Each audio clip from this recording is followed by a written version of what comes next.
હું SN Savani Veraval bar association ના president છું। સવાણી ભાઈ, આજે શું ઘટના બની, કઈ જગ્યાએ, સમગ્ર વિગત?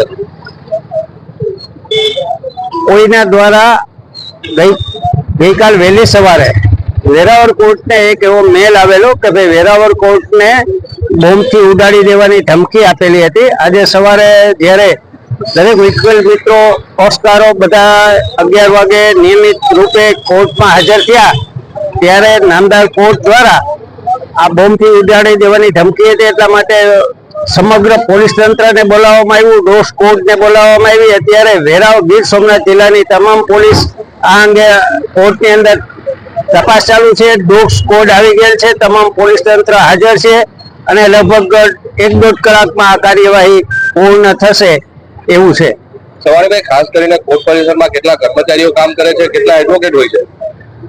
લગભગ અમારે નિયમિતપણે કોર્ટમાં હાજર રહેનારા એડવોકેટો લગભગ 150 થી 200 હોય છે અને જો સ્ટાફ છે એ લગભગ 150-200 નો સ્ટાફ છે કુલ ટોટલ, અને જજીશો 10 થી 11 જજીશો છે।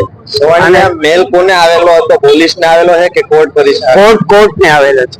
એ બાદ સવારે કઈ રીતે આખો ઘટનાક્રમ બન્યો કે તમે બધી શું કર્યું? સવારે તો એમાં કોર્ટના સ્ટાફના કહેવા મુજબ, રજિસ્ટ્રારના કહેવા મુજબ વહેલી સવારે 3-4 વાગ્યાના અરસામાં આ મેલ આવેલો છે અને મેલના અનુસંધાને આજરોજ સવારના 11 વાગ્યાથી આ કાર્યવાહી શરૂ થઈ છે।